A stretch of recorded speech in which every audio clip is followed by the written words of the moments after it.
Bien, entonces continuamos con este estudio de Hebreos capítulo 6. Solamente voy a tomar esta sección para no tener que correr con los otros versículos. Y más sabiendo que esta sección es un texto muy complejo, de los más difíciles de las Escrituras para interpretar, porque ha surgido de ahí muchas interpretaciones y argumentos y doctrinas de ese texto. Entonces vamos a mirar esa sección con el título Imposible que sean renovados. Esa es la pregunta. En esta sección el autor busca animar a los creyentes sobre la seguridad de la salvación. Tenga eso en cuenta. Él busca enseñar a los creyentes sobre la confianza en la esperanza. Pero primero va a mostrar la torpeza de abandonar la fe y la falta de lógica de volver al judaísmo. Eso es lo que va a hacer primero en estos versículos 4 al 8 que hemos leído. Así que la afirmación que encontramos en estos versículos del 4 al 6 ha generado mucha controversia, muchas interpretaciones, muchas afirmaciones falsas de la verdadera intención del autor. Algunos usan estos versículos para argumentar que la salvación se pierde, enseñando así la inseguridad de la salvación. O sea, con este texto algunos interpretan lo contrario a lo que el autor buscaba, que es enseñar sobre la seguridad de la salvación. Otros más extremistas en interpretación enseñan que una persona que se aparta de Jesús, que se descarría por recaída, ya no vuelve más. Ya esa persona queda prácticamente como condenada o, como dice el versículo 8, como maldecida. Y usan el ejemplo de Esaú, que aunque procuró de nuevo la bendición, con lágrimas aún, no la pudo alcanzar. Usan ese texto y para afirmar que una persona que recae, entonces ya no puede volver más. Y dicen lo que dice el versículo. Mire que dice la Biblia que es imposible que sean renovados para arrepentimiento. ¿Lo dice o no lo dice? Sí dice, pero bajo una interpretación ajena ¿a qué? Al contexto. Ambas posturas son falsas y no obedecen a una interpretación gramática histórica.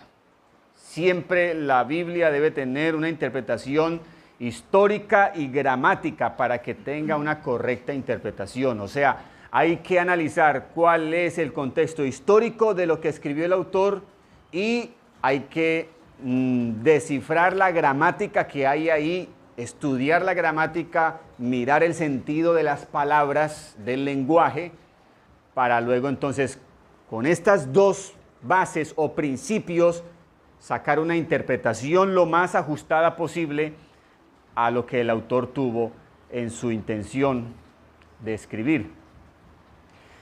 Si usted ha venido siguiendo estos estudios de Hebreos, sabe que el contexto principal de esta carta es ¿cuál?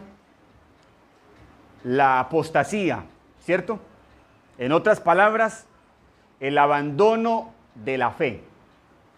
Judíos que se habían convertido al cristianismo y que ahora se estaban volviendo al judaísmo. Eso se llama apostasía. Pero en este caso, quienes estaban regresando entonces al judaísmo eran cristianos que se habían convertido al evangelio, volviendo así a las prácticas, a las costumbres y a la esperanza de los judíos. Y ya con esto tenemos la interpretación correcta.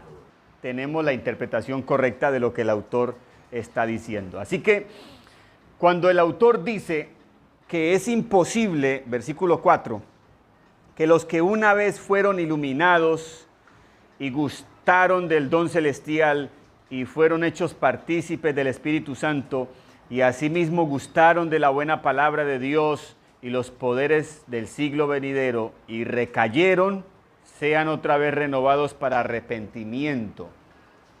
Él lo que está diciendo es que es imposible que sean renovados. O sea, él está diciendo lo que estamos leyendo, que es imposible que sean renovados. Entonces, la pregunta es, ¿quiénes?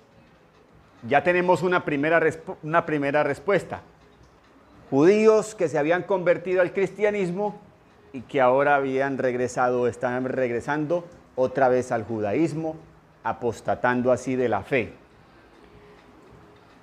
Pero hay otra pregunta que debemos hacer, y es lo que dice al principio del versículo 6, cuando dice, y recayeron. Esa es la otra pregunta clave. La pregunta es, ¿recayeron en qué? Las costumbres que ellos manejaban, los ritos y todas esas cosas. Así es. No dice que recayeron en el robo, ni en la idolatría, ni en la inmoralidad, ni en el homicidio, ni en los vicios. No se puede aplicar estos pecados porque estos pecados no están dentro del contexto de lo que venimos estudiando desde el capítulo 1 en esta carta, de lo que Dios viene hablando a través del autor, que viene hablando sobre la superioridad de Cristo. ¿Sobre quiénes? Los ángeles, los profetas, sobre Moisés, sobre el día de reposo, sobre la tierra de reposo, sobre los levitas, sacerdotes y el sumo sacerdote. Eso es lo que viene hablando. O sea, que está hablando de las prácticas y de las costumbres de los judíos. A eso es lo que está refiriéndose el autor. Recayeron a el judaísmo. Todo lo cual fue tipo y sombra de nuestro Señor Jesucristo.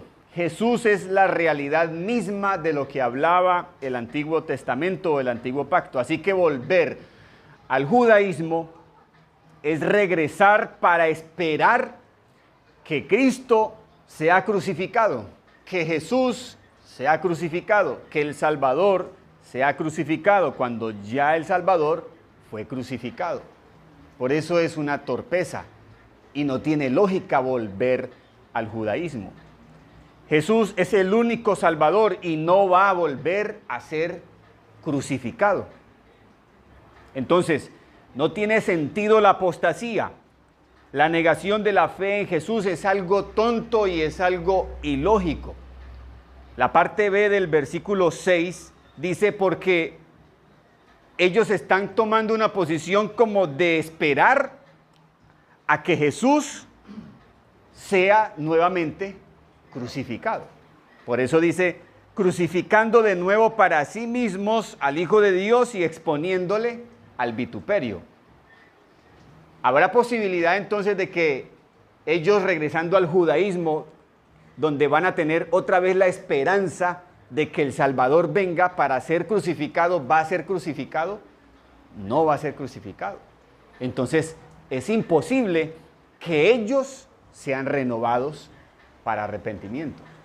No hay posibilidad alguna. ¿Sí estamos ahí? Por eso es imposible que sean renovados, porque estarían regresando a esperar un Salvador que ya vino y que ellos abandonaron con pleno conocimiento. Por eso dice del versículo 4, ellos habiendo sido iluminados, gustaron del don celestial, fueron hechos partícipes del Espíritu Santo, gustaron de la buena palabra de Dios, gustaron y vieron los poderes del siglo venidero. O sea, ellos están diciendo, no aceptamos a Jesús como el Salvador, con pleno conocimiento, con plena experiencia, y se vuelven a esperar a otro Salvador. Es imposible.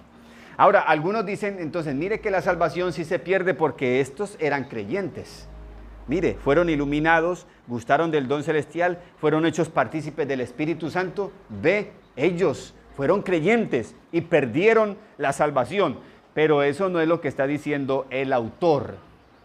Fueron personas que estuvieron dentro del ambiente y la vida de la iglesia. A donde usted se meta en cualquier ambiente de grupo, por un tiempo usted va a experimentar todo lo que ahí hagan. Así usted no esté de corazón. Vamos a poner el ejemplo de un espía, ¿cierto? Cuando filtran a un espía y él vive y actúa, pero él en su corazón no es de esos. Él está allí investigando y espiando y se hace pasar por ellos para conocer y mirar y llevar información para luego cogerlos, capturarlos. Estas personas están dentro del ambiente y la vida de la iglesia, por lo tanto, obviamente van a recibir iluminación porque se expusieron a la palabra de Dios.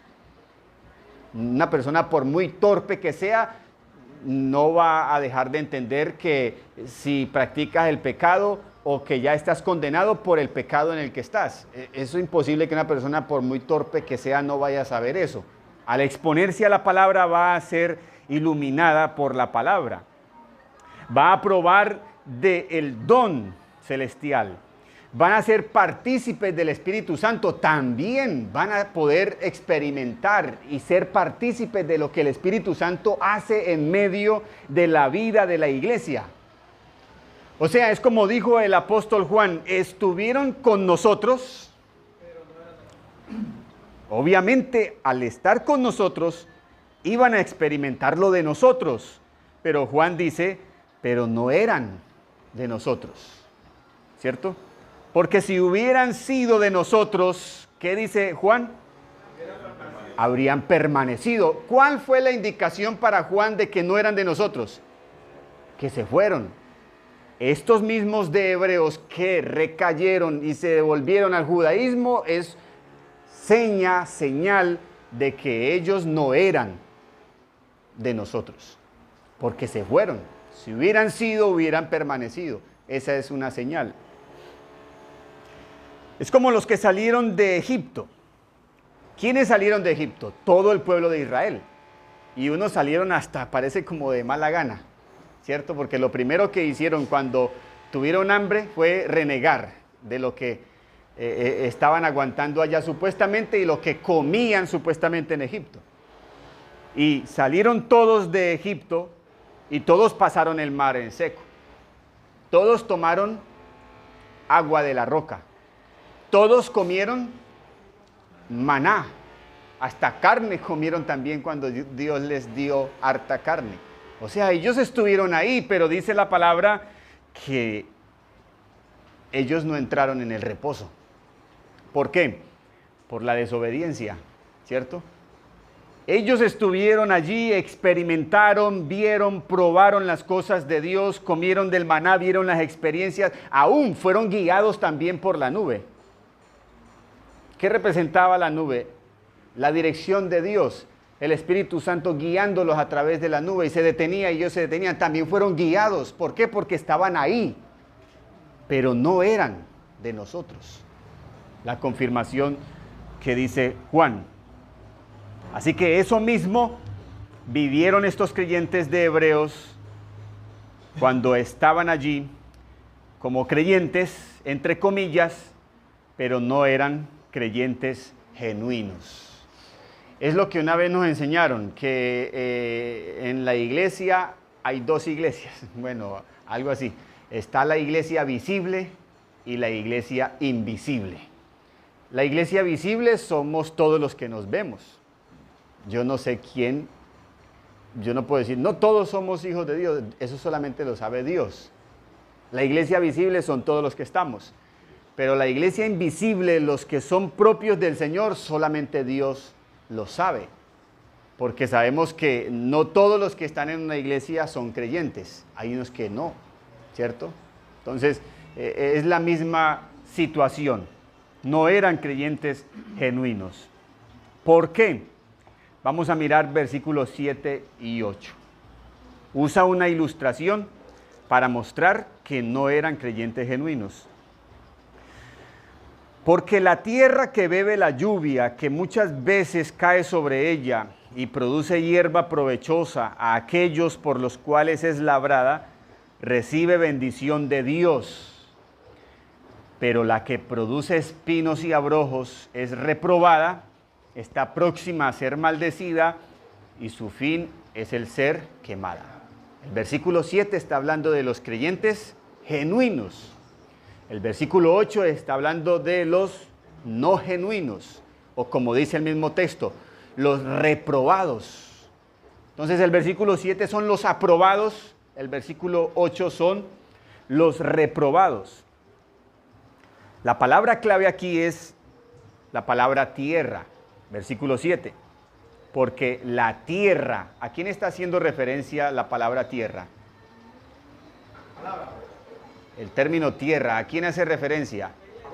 Al creyente, a cada creyente. La tierra que bebe la lluvia, ¿qué representa la lluvia? Las bendiciones de Dios, gustar del don celestial, o sea, el don de Dios que Dios concede. ¿Sobre quién hace Dios llover? ¿Sobre solamente los justos? Sobre todos, sobre justos e injustos, sobre buenos y malos. Pero cada tierra es diferente. La lluvia es la bendición y la lluvia sobre mala tierra no va a producir lo que se espera.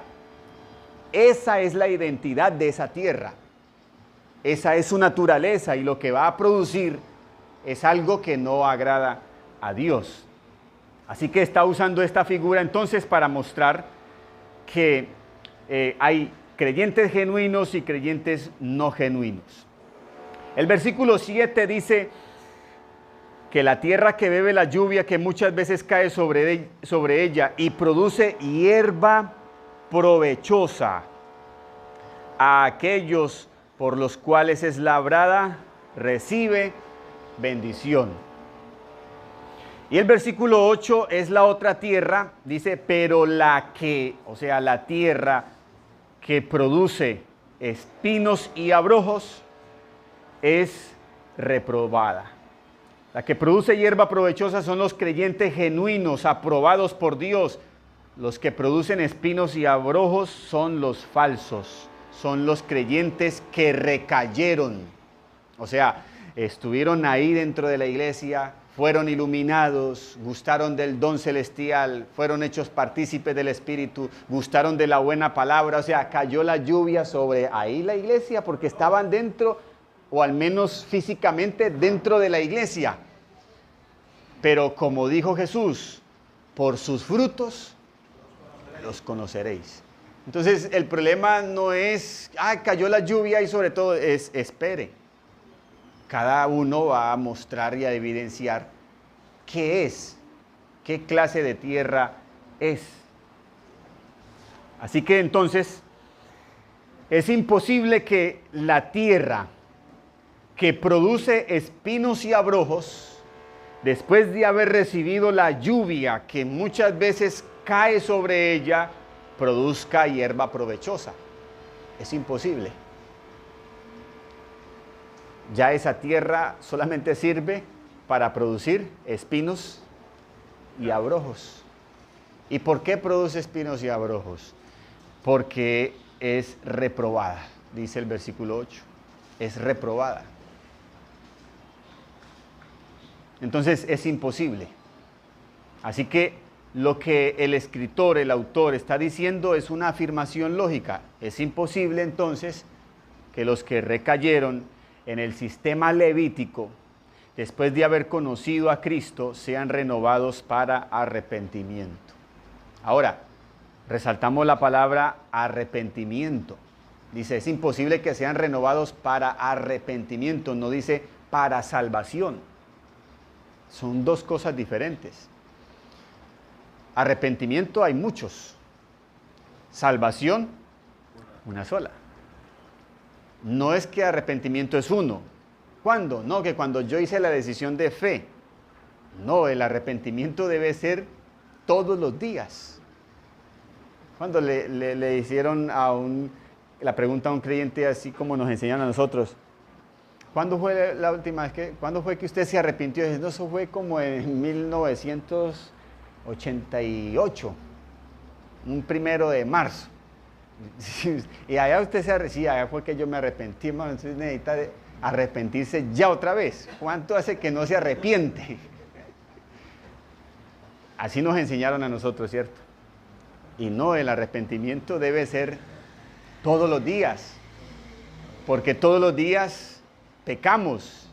Si decimos que no tenemos pecado, nos engañamos a nosotros mismos y la verdad no está en nosotros. Entonces todos los días es el arrepentimiento. Cuando Cristo fue a lavar los pies de los apóstoles, Pedro no quiso dejarse, ¿verdad? Y el Señor le dijo, ya ustedes están limpios por la palabra, pero necesitan lavarse los pies. Eso habla de que todos los días, en ese constante caminar por esas calles polvorientas con chanclas, necesitan ser lavadas. O sea, todos los días, nuestro diario vivir, nos ensuciamos con pecados, ¿verdad? Como dice en la iglesia, de palabra, obra u omisión.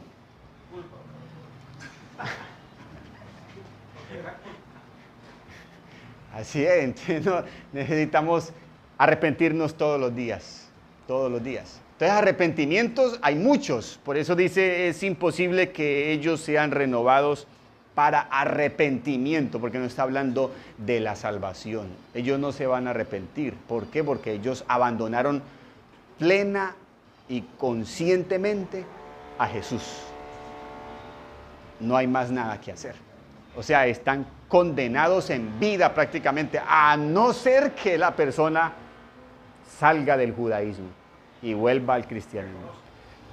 El contexto no está diciendo eso, de que entonces si la persona sale de ahí y vuelve otra vez, entonces ya no está diciendo, está hablando hipotéticamente de la persona que vuelve y se quedó ahí.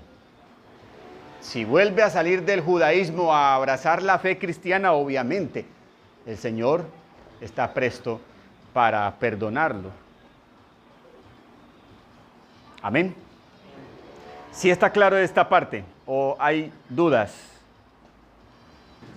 El capítulo 7, versículo 1 nos mete más en el contexto. Hagamos de cuenta que ya terminamos el capítulo 6. Entonces el escritor en el versículo 1 nos va a decir, porque este Melquisedec, rey de Salem, sacerdote del Dios Altísimo, ahí ya introduce él a Melquisedec, ¿cierto? Al final del capítulo 6, él menciona a Melquisedec. Entonces ya en el 7, los que separaron esto, ven que hay, entonces ya se mete a este tema del sacerdocio, porque si recordamos en el capítulo 5, él empezó el estudio sobre la superioridad de Jesús sobre los sacerdotes.